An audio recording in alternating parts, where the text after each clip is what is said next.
When a young boy died in a car crash, he says he went to heaven.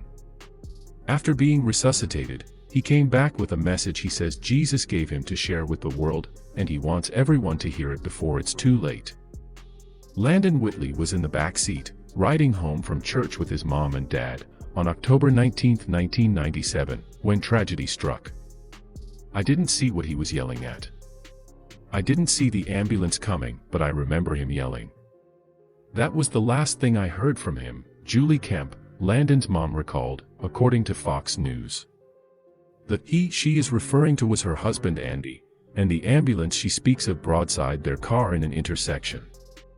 Landon was just 8 years old when the ambulance, returning to its station, T-boned his family's car at an intersection.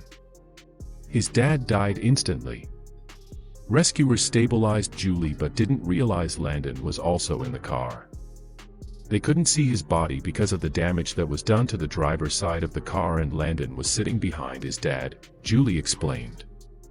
When they saw Landon's shoe, however, they began to search for a child's body, CBN reported. They eventually found Landon, but he wasn't breathing. Resuscitation efforts began immediately, then he was life-flighted from the scene. He died 2 more times that day.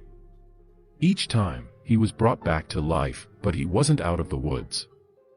They told me that if he lived, which did not look good, but that if he lived, that he would be like an 8-year-old baby, Julie recalled.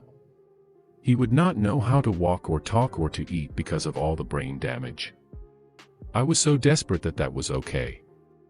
I would take that just to have him. He was all that I had. As her son fought for his life, Julie had to lay her husband to rest. At his funeral, she admits that she felt abandoned by God. I was very disappointed, heartbroken. And when I'm sitting at the funeral, I'm fussing at God. I don't understand why this happened, she said. I don't understand why he didn't send angels to protect us.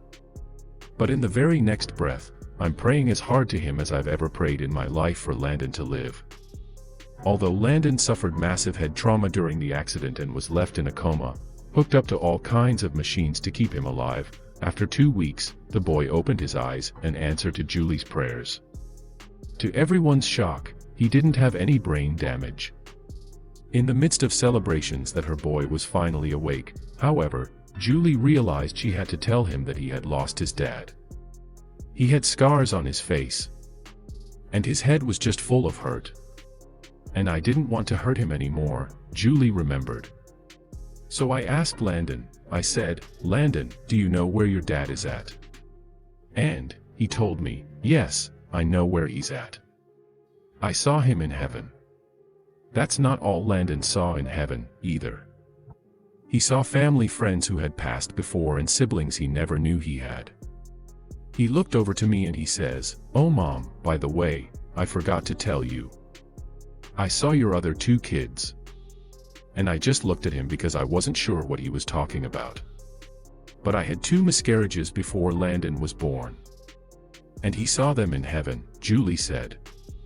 We had never shared that with Landon. He did not know that we had lost 2 children before him. I knew that they were my siblings even though no one had ever told me about them, Landon explained. Just being in heaven, I guess you know your own, or you know who everyone is. Each time Landon died, he said he had a different experience in heaven. During his 3rd visit, he says he met Jesus and was given a message and a mission. Jesus came to me and told me that I have to go back to earth and be a good Christian and tell others about him, Landon shared. I just want people to realize that Jesus is real, there is a heaven, there are angels. And to follow his word and the Bible, and life does get better at the end.